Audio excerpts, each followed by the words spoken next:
More on this, we're joined live from Johannesburg by Prince Africa Zulu of Onkweni. He's been visiting hostels in the past few months to advocate for social cohesion. Thank you so much for talking to us this morning, Prince Africa Zulu. Thank you so much for your time. A worrying development. Why did you embark on such an initiative to find sustainable peace in hostels? Thank you very much, Desmond. I guess it was important to do something with a situation that had gone wrong at that particular time. In Johannesburg, you remember there were those unrest where the xenophobic problems that continued to be a challenge to our people.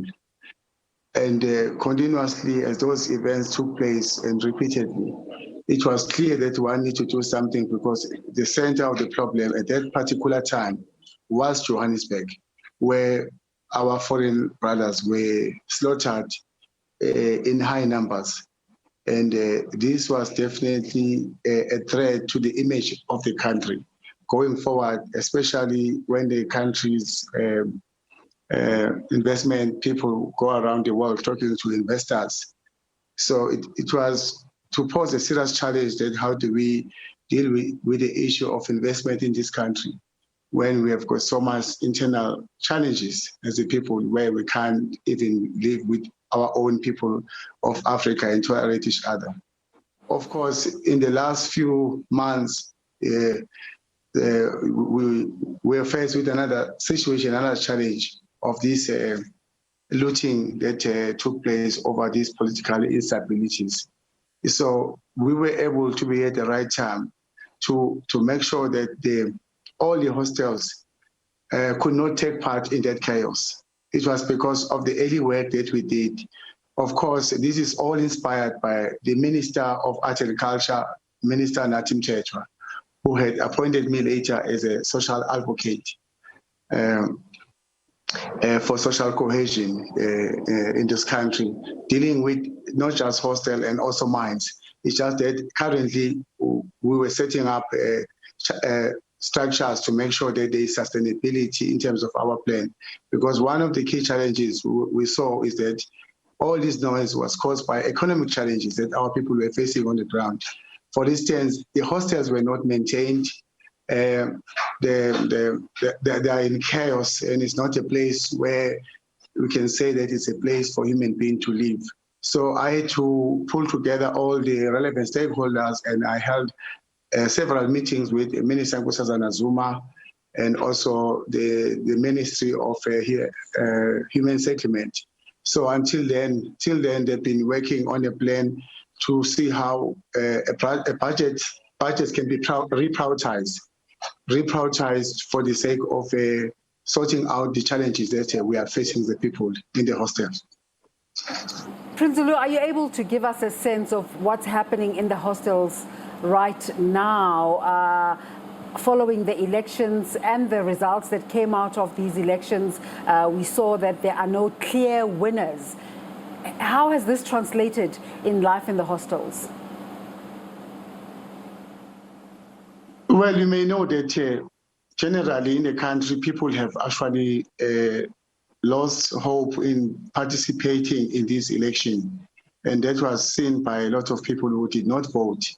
And in the hostels, obviously, there are some political, economic dynamics, that also are a huge challenge to them. There has been some faction we found that some faction come from one party, where people now are really fighting over resources to come in terms of the projects that the local councillors of the area are talking about. As we speak now, we have lost about over 10 Izindunas in a very short space of 2 months. Every week we are burying Induna. Just yesterday, I was making arrangement for the transportation of the delegation of 30 Izindunas to go to Msinga to bury an Induna of Deep Kloof, who now is being buried today. There's a situation where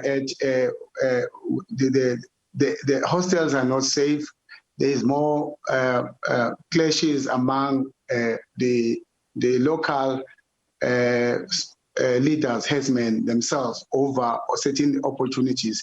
This again due to the lack of opportunities and the lack of political education being broken down at the hostels. Can I ask you something? However, what is it about Izinduna that makes them targets?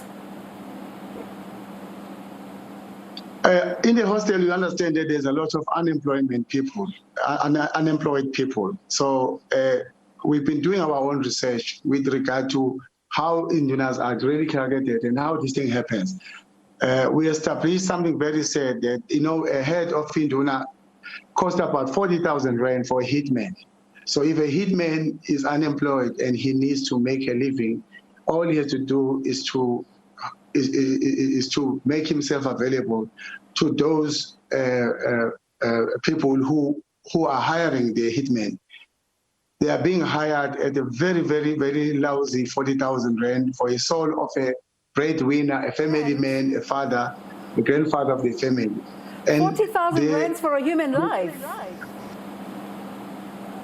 It is very sad. That is why I want to propose, I'm going to be calling for a special small summit specifically to discuss the safety and security of these hostels in general, because you can't be losing over 6 months, over 60 people who are managing on the ground, and that's a reality that you are facing. And my meeting with the chairperson of the Gauteng headsman, all Izindunas of Gauteng, he's really in tears because most of Izindunas of Deep Roof now, they are now in hiding. They are now not staying in the hostels, even as they had to move to Prince the travel. Prince Zulu, yeah. Can I ask you this? How are you incorporating law enforcement in these processes that you are undertaking? Because seemingly, this is a big problem. It's a huge problem. It's a huge problem because if it is not well managed, it's going to scatter into the townships, and you're going to have people being slaughtered like goats every day. I'm planning on engaging the minister, Minister Onkweni, and quite honestly, and I will communicate if I have challenges, maybe meeting him, because I have had challenges before, where when we had an event and Minister Cele had promised that he was going to send security at the hostels, and he never did, and he never even took up my phone. So these are the challenges that we are having, that there is a gap in between. You find that there is one SAPS or two SAPS at the hostels, not even inside the hostels. I'm talking about in the nearby. The police then come when something happens. So these people, our Izindunas, got no safety, no security whatsoever. They are just waiting for them to die. Every week, someone is getting killed, not getting sick, getting killed. And they are being slaughtered in their own country as though they are foreigners. Well, let's thank you for talking to us, and we hope you can come back to update us in terms of the work that you're doing and if it's having an impact at all. No, thank you very much. And I want to urge the whole country to pray for Izindunas' lives, because Izindunas' lives are in danger at this stage. And as I'm traveling, as I'm visiting all the hostels, beyond the condition that we were complaining about, we're at the point where we don't know what to say, but only the Lord knows. Thank you very much, Flo. Prince Africa Zulu, thank you so much for talking to us about the reported, like on a regular basis, reported killings of Izindunas. Let's take a break. You're watching The Agenda.